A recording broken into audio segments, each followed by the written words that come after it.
శ్రీనివాస గోవింద శ్రీ వెంకటేశ గోవింద శ్రీనివాస గోవింద శ్రీ వెంకటేశ గోవింద భక్తవత్సల గోవింద భాగవత ప్రియ గోవింద గోవింద హరి గోవింద గోకుల నందన గోవింద శ్రీనివాస గోవింద శ్రీ వెంకటేశ గోవింద శ్రీనివాస గోవింద శ్రీ వెంకటేశ గోవింద నిత్య నిర్మల గోవింద నీలమేఘ శ్యామ గోవింద గోవింద హరి గోవింద గోకుల నందన గోవింద శ్రీనివాస గోవింద శ్రీ వెంకటేశ గోవింద శ్రీనివాస గోవింద శ్రీ వెంకటేశ గోవింద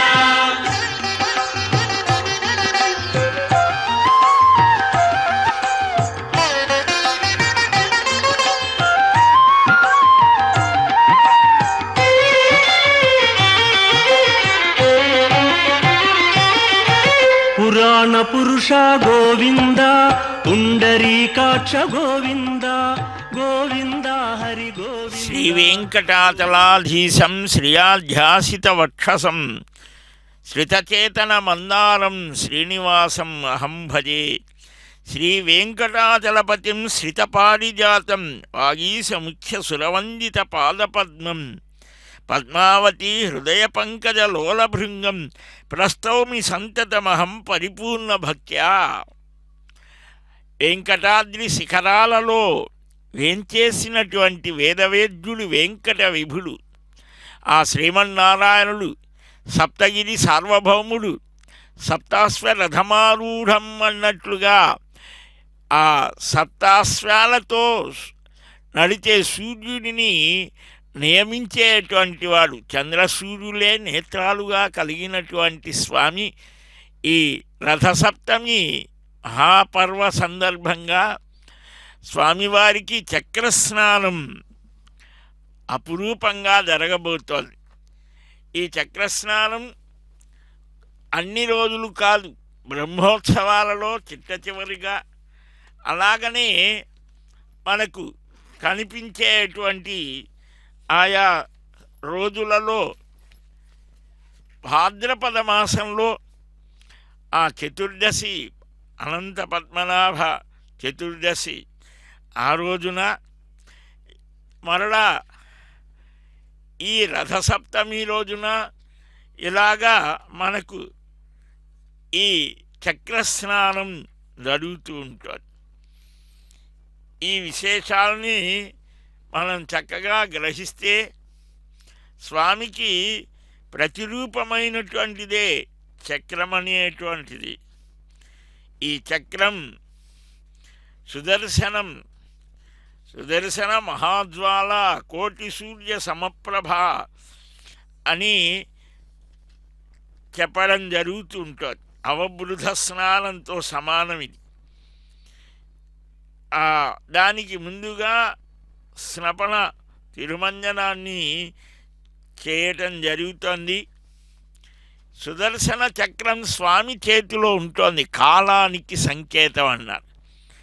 ప్రతిభట శ్రేణి భీషణ వరగుణ స్తోమ భూషణ జని భయస్థాన తారణ జగదవస్థాన కారణ నిఖిల దుష్కర్మ కర్శన నిగమ సద్ధర్మ దర్శన జయ జయ శ్రీ సుదర్శన జయ జయ శ్రీ సుదర్శన శుభ జగద్రూపమండన సురజనత్రాస ఖండన శతమఖ బ్రహ్మవందిత శతపథ బ్రహ్మనందిత ప్రథిత విద్వత్సపక్షిత భజహి భజదహి బుద్ధ్యలక్షిత జయ జయ శ్రీ సుదర్శన జయ జయ శ్రీ సుదర్శన.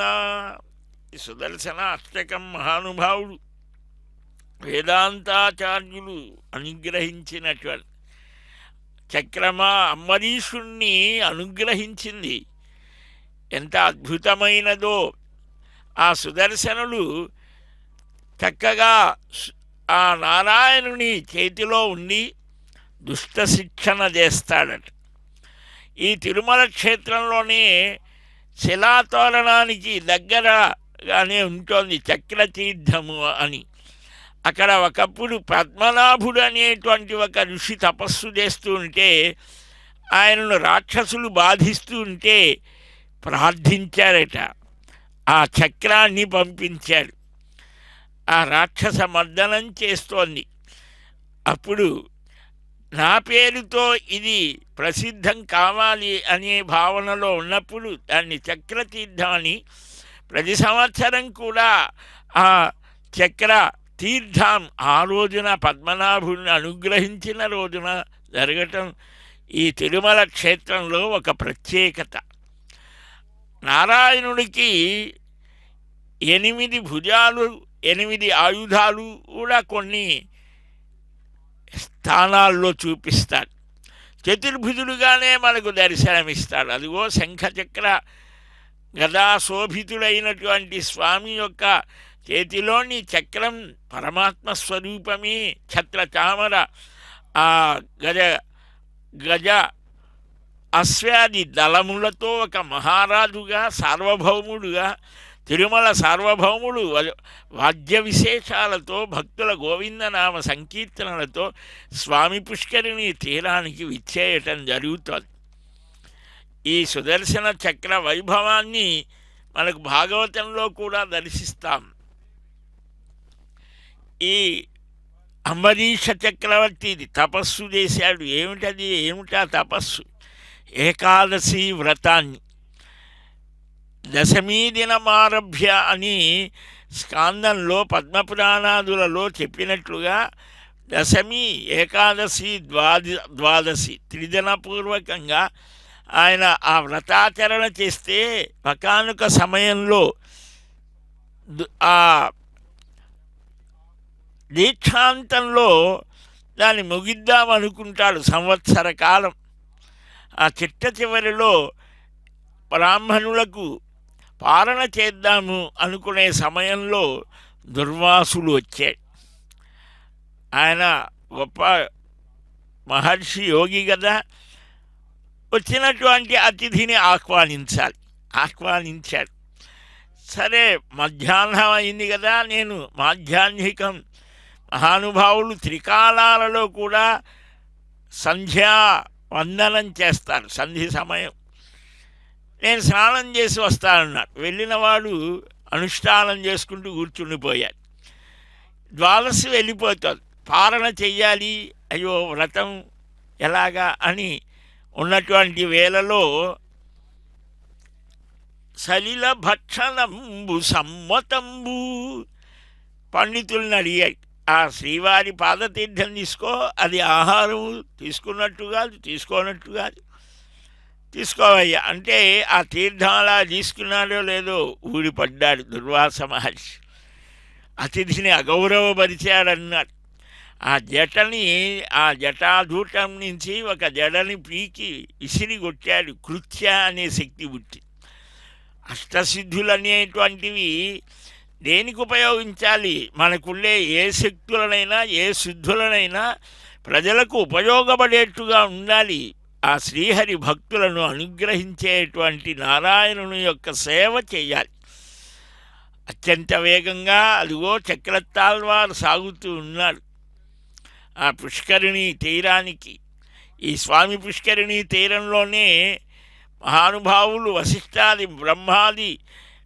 వశిష్ఠాది మహర్షులు బ్రహ్మాది దేవతలు తపస్సు చేసినటువంటి ప్రదేశం.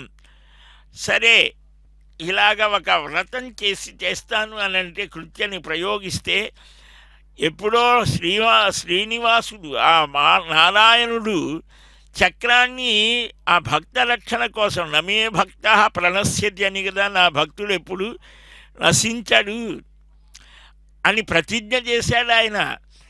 సుదర్శనాన్ని ఎప్పుడూ రక్షణగా ఉంచాడు. ఈయన ఎప్పుడు కోరలా, నీ ఇష్టం నువ్వేది చేసినా సరే, అది పాల ముంచినను నీట ముంచినను నీ పాలబడి తినిక జాలము సేయక గరుడ గమనరారా నన్ను నీ కరుణ నేలుకోరా అని కంచెల్ల గోపన్న అన్నట్టుగా ఆయన కూడా అదే భావంతో ఉన్నాడు. ఈ చక్రం వచ్చింది, దాన్ని వెంటబడి తరిమిందిట. ఇంద్రలోకం వెళ్ళాడు, కైలాసం వెళ్ళాడు, ఇంకా అన్ని లోకాలు, తెలిసిన లోకాలన్నీ తిరిగాడు. చివరికి వైకుంఠానికి కూడా వెళ్ళాడు. సాధుల హృదయము నాయది అంటాడు ఆయన.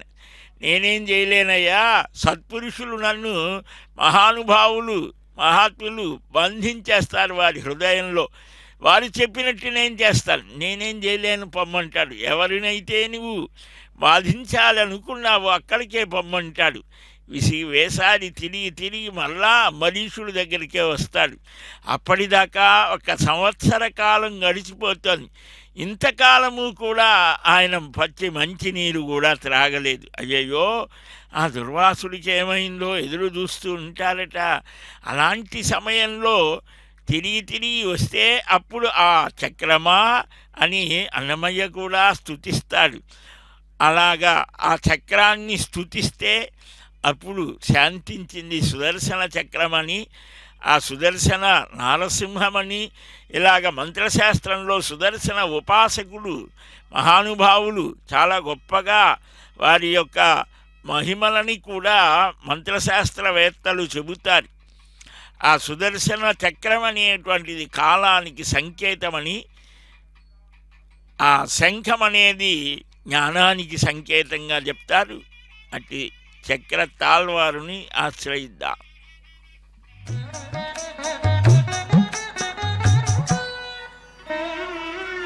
ఇందరికీ అభయములిచ్చుచే, ఇందరికీ అభయములిచ్చుచే, కందువగు మంచి బంగారు చే, ఇందరికీ అభయములిచ్చుచే, కందువగు మంచి బంగారు చే, ఇందరికీ అభయములిచ్చుచే.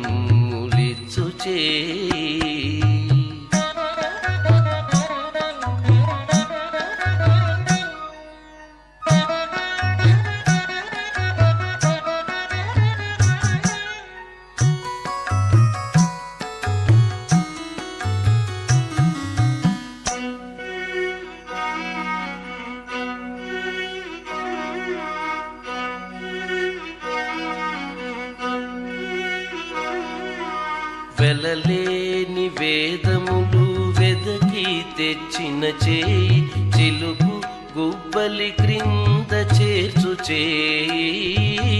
వెలలేని వేదములు వెదకి తెచ్చిన చేయి, చిలుకు గుబ్బలి క్రింద చేర్చు చేయి.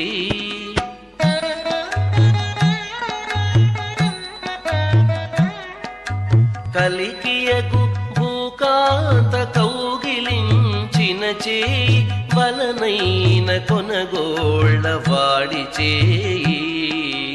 కలికియకు భూకాంత కౌగిలించిన చేయి, వలనైన కొనగోళ్ళ వాడి చేయి.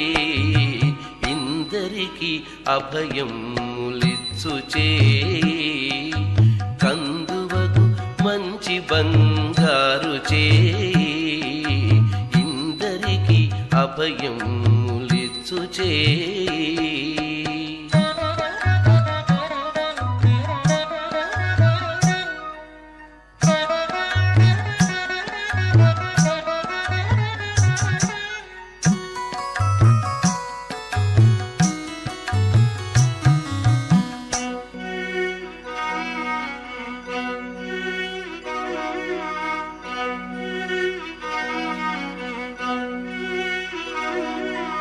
తనివో చేత దానమడిగిన చేయి ఒనరంగ భూదాన మొసగు చేయి తనివోక బలి చేత దానమడిగిన చేయి ఒనరంగ భూదాన మొసగు చేయి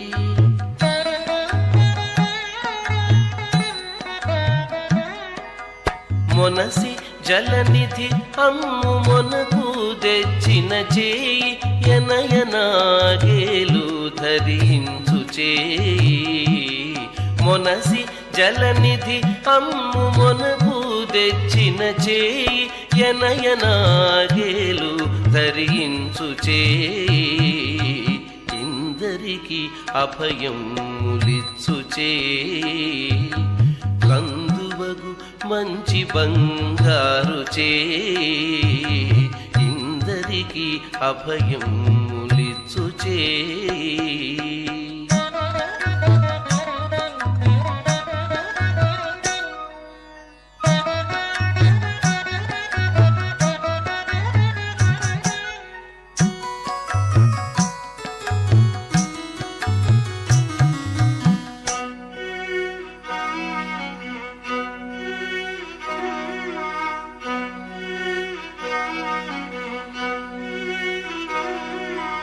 పురసతుల మానములు పొల్లసేసిన చేయి తురగంపు బరపెడి దొడ్డ చేయి పురసతుల మానములు పొల్లసేసిన చేయి తురగంపు బరపెడి దొడ్డ చేయి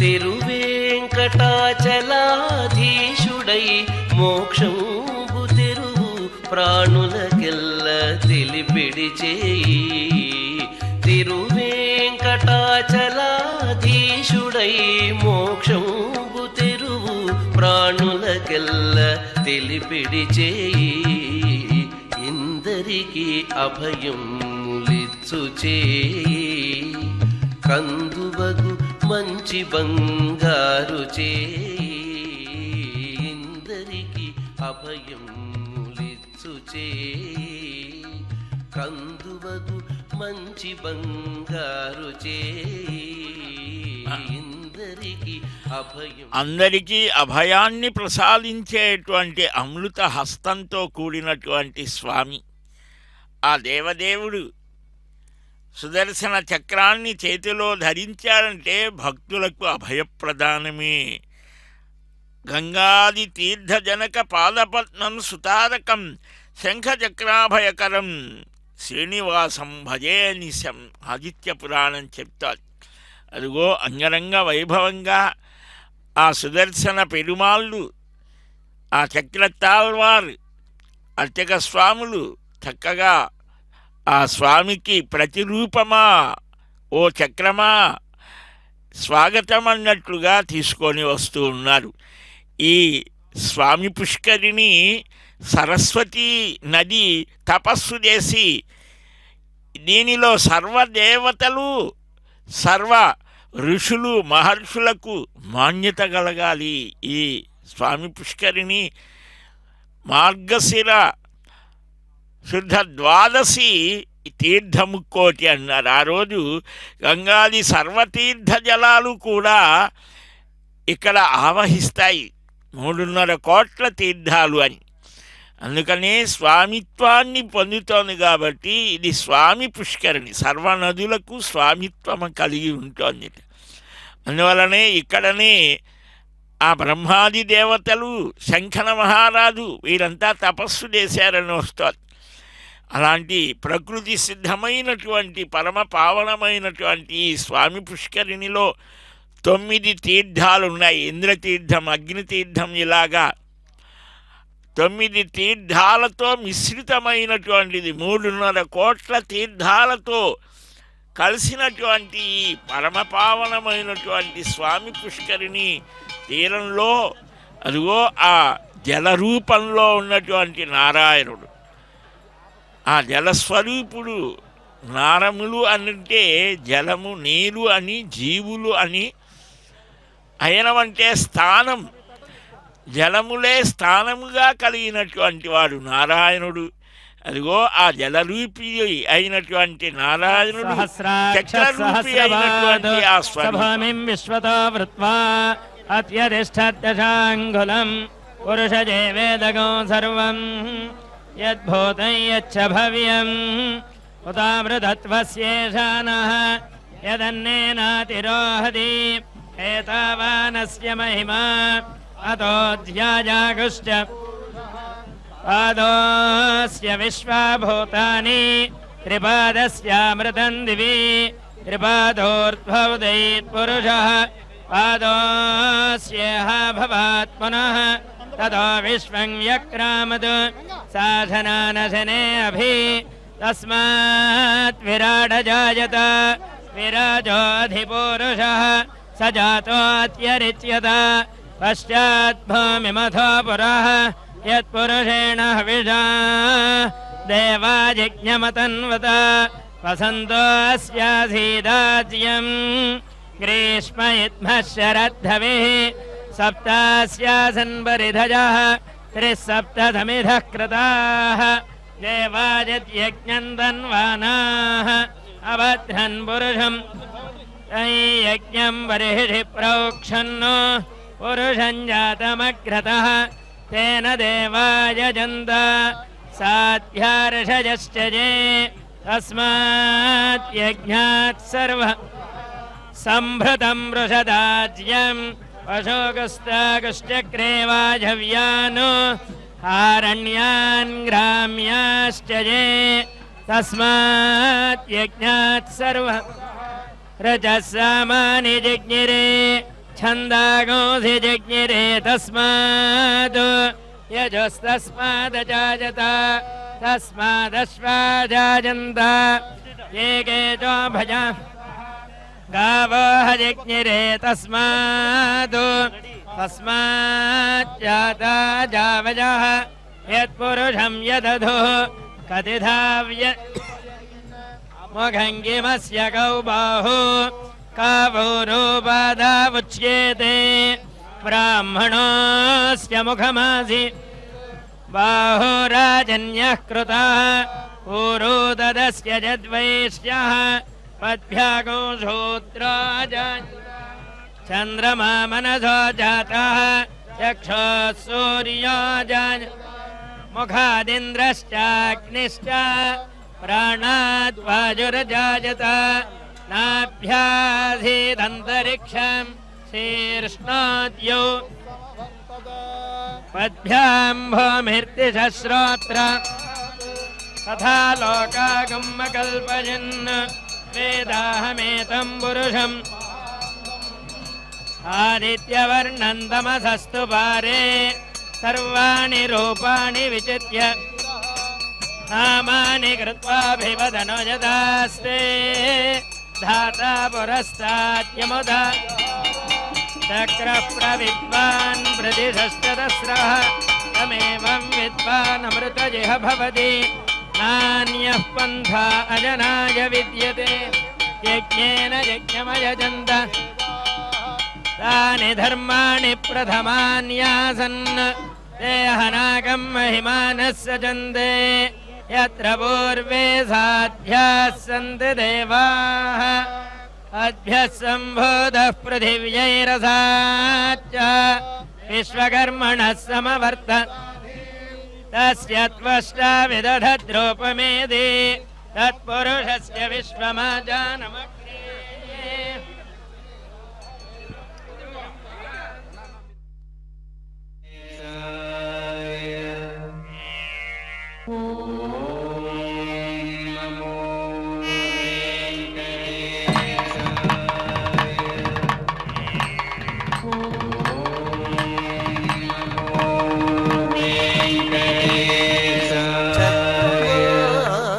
హరిచక్రమా చక్రమా హరిచక్రమా వక్రమైన ధనుజుల వక్కలించవో చక్రమా హరిచక్రమా చక్రమా హరి చక్రమా వక్రమైన ధనుజుల వక్కలించవో చక్రమా హరి చక్రమా చక్రమా హరి చక్రమా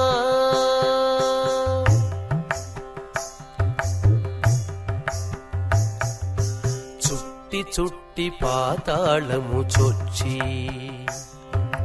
చుట్టి చుట్టి పాతాళము చొచ్చి హిరణ్యాక్షుని చట్టలు చీరిన ఓ చక్రమా చుట్టి చుట్టి పాతాళము చొచ్చి హిరణ్యాక్షుని చట్టలు చీరిన ఓ చక్రమా పట్టిన శ్రీహరి చేత పాయక పట్టిన శ్రీహరి చేత పాయక ఈ జగములు ఒట్టుకొని కావగదవు ఓ చక్రమా పట్టిన శ్రీహరి చేత పాయక ఈ జగములు ఒట్టుకొని కావగదవు ఓ చక్రమా చక్రమా గోవింద హరి గోవింద గోవింద హరి గోవింద